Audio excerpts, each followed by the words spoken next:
How has the election made you feel on a scale from 1 to 10, with 10 being Nazi. My name is Dr. Nick Peterson, and I specialize in those suffering from TDS, Trump Derangement Syndrome. Hello, I'm Dr. Peterson. How are you? Well, Donald Trump is a felon. Nope. I asked how you were doing. The majority of Americans can mentally handle election results on both sides of the aisle. However, there's this small, albeit growing, group of, I don't want to say Americans, but people that are just disconnected from reality. Fascist. And honestly, it makes diagnosing these people a whole lot easier. I just check their social media. Gone are the days when you just search your symptoms on WebMD at home by yourself. Now they record their symptoms and post them for the world to see. The haircut is also a dead giveaway. So, what brings you in today? Oh, I don't know. Maybe it's the orange democracy-destroying, Putin-loving dictator. All right, so mental illness. They are completely blind to the fact that their absurd actions and ideologies were a big factor in their party's loss. Let me ask you this. Do you even know what democracy is? Follow-up question. Do you know how Kamala Harris became the nominee? I know you're a deplorable Nazi fascist bigot. Okay, neat. Turns out that calling half the country Nazis for 4 years was not a winning strategy. And yet somehow, not even Cardi B could save him. Do you realize what I'm going through? Yep, delusions. I am losing my right to vote? What? Where are you getting your information? Whoopi Goldberg? Well, what's the remedy, you might be wondering? Well, if you ask me, it's a history lesson in Jesus, but the pharmacy doesn't offer those. I prescribe them a brain, and I send them to trybrain.com for more information. Well, I'll show you. I'm moving to Canada. That'd be great. And I'll be shaving my head. Oh, no. And one last thing, I'm going on a sex strike. Your loss. Oh no. Try to tell y'all, dealing with this level of TDS, man, is incurable. At that point, you just have to cut the whole thing off. But that's just typically, this is the typical interaction between somebody who supports Kamala or the Biden-Harris regime or whatever the case. And the mainstream media has a lot to do with that. I was just talking to my sister about this, how the mainstream media is responsible for so much wrong that's happening in the world. I mean, Donald Trump wins. We have people out here unaliving their whole family. You know what I mean? And the mainstream media, legacy media don't want to take any responsibility for that. Yeah, we'll hold y'all accountable. But after a decade of attacking President Trump's rhetoric, must have it justified, as they saying, calling him no less than Hitler, these MSNBC, or MSNBS, what I like to call them, chicken hawks went down to Mar-a-Lago to kiss the ring.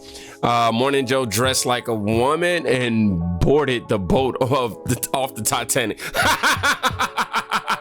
Look, this caption is just all cap, but we watched this clip the other day. I just want y'all to see Morning Joe, you know what I mean, which I don't know for a fact if they got taken off the air yet. I've been seeing reports of that. I don't know. Y'all, I'm gonna Google it, but yeah, just go ahead and refresh yourself on this clip real quick. Over the past week, Joe and I have heard from so many people, from political leaders to regular citizens, deeply dismayed by several of President-elect Trump's cabinet selections, and they are scared.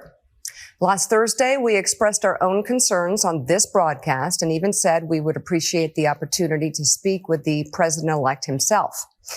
On Friday, we were given the opportunity to do just that. Joe and I went to Mar-a-Lago to meet personally with President-elect Trump. It was the first time we have seen him in 7 years. Now, we talked about a lot of issues, including abortion, mass deportation, threats of political retribution against political opponents, and media outlets. We talked about that a good bit. And it's going to come as no surprise to anybody who watches this show, has watched it over the past year or over the past decade, that we didn't see eye to eye on a lot of issues, and we told him so. What we did agree on was to restart communications. My father often spoke with world leaders with whom he and the United States profoundly disagreed. That's a task shared by reporters and commentators alike. We had not spoken to President Trump since March of 2020, other than a Oh, you ain't spoke to Trump since March 2020, but November 2024, when he's elected president, when your viewership is down by, 50%. No, it's real convenient for you to open up communication for Donald Trump. Sound like somebody's trying to get a job. Oh, you could have collected your unemployment checks. personal call Joe made to Trump on the morning after the attempt on his life in Butler, Pennsylvania. In this meeting, President Trump was cheerful. He was upbeat. He seemed interested in finding common ground with Democrats on some of the most divisive issues. And for those asking why we would go speak to the president-elect during such fraught times, especially between us, I guess I would ask back, why wouldn't we?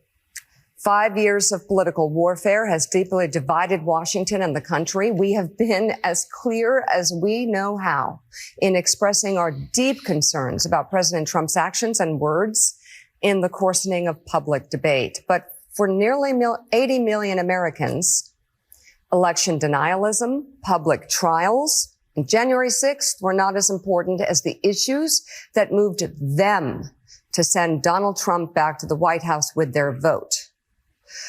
Joe and I realize it's time to do something different. And that starts with not only talking about Donald Trump, but also talking with him. Oh, you trying to come over here now. Why don't y'all stay your asses over there? Joe and I went to Mar-a-Lago to meet personally with President-elect Trump. All that hate and all that negativity. Now y'all want to meet up with Trump and talk about politics and talk about, oh, he ain't so bad now? Y'all get on my damn nerves. What happened to this? He is running to end American democracy as we know it. He's an authoritarian, assassinate generals that weren't sufficiently politically loyal to him. That's sort of straight out of the Nazi playbook. Now you just changing your damn tune. What happened? I thought he was Hitler. Thought he was going to be a dictator. I thought he was putting democracy on the line. Is it because he threatened to sue all y'all motherfuckers? They thirsty, Trump. Get their ass some water, okay?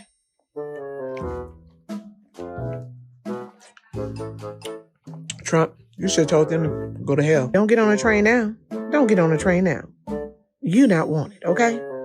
You don't have no ticket. Don't get on the train, okay? Stay over there. Ah, man, I'm loving this. I'm loving every bit of it. All of these meltdowns. It seems like they suddenly realized that they were on the wrong side of history. Yeah, man. I mean, you go through all them years of trying to bash this man. He finally gets in position. I get a little shook too. They really was banking on all of the Egan. I can't even put the R in front of that.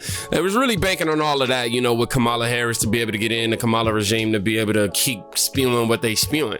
Honestly, though, if Kamala would have won, I would have been a little disappointed, even though I hate legacy media and mainstream media. I mean, what is it without Donald Trump these days, right? Somebody says, love it. Buy Americans Americans betrayal people.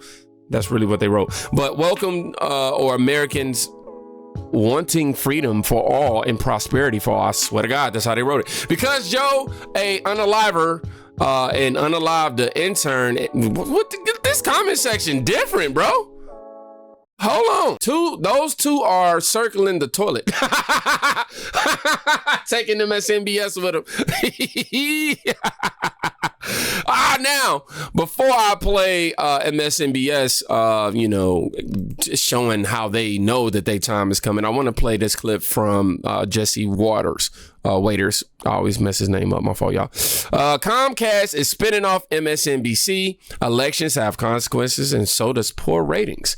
Jesse has some news about the crumbling legacy media. Peep. Just in, the Wall Street Journal is reporting that Comcast, the parent company, is about to announce it's spinning off MSNBC into a separate venture.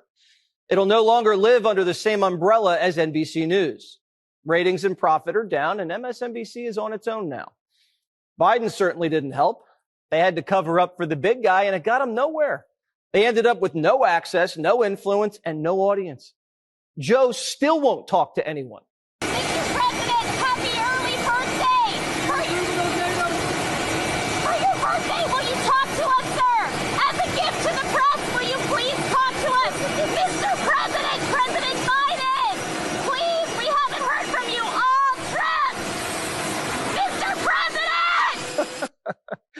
how's the media going to cover the story if the main character's in hiding? Now they're depressed, divided, and searching for meaning.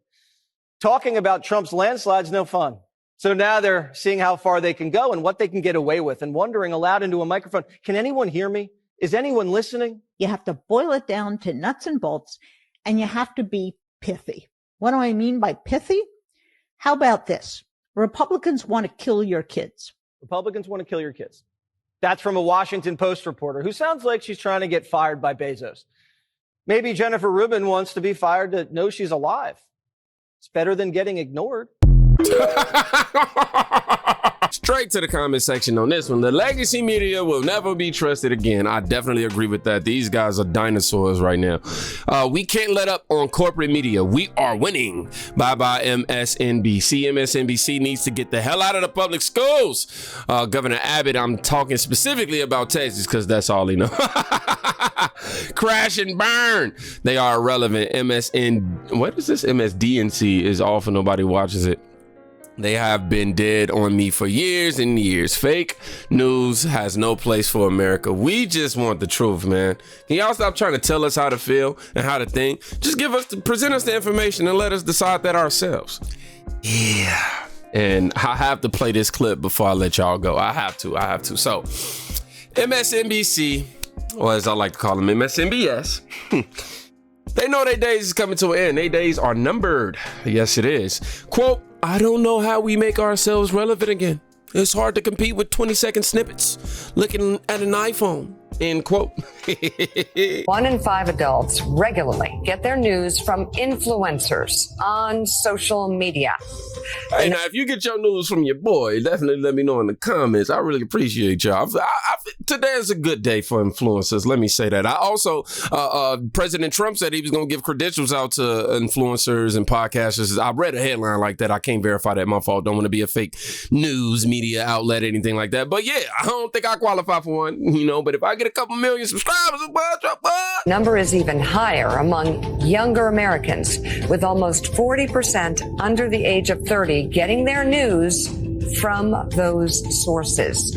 According to the Pew Research Center, the social media site X remains the most widely accessed platform, followed by Instagram and YouTube. I mean, that comes obviously for political news. And Mike, that's the challenge. You grew up in a newsroom like Gene grew up in a newsroom. I mean, that's a lot of challenge. That's a challenge for a lot of mainstream media sources is, do they make themselves relevant again? To hear 20% of adults who actually get influencers on social media.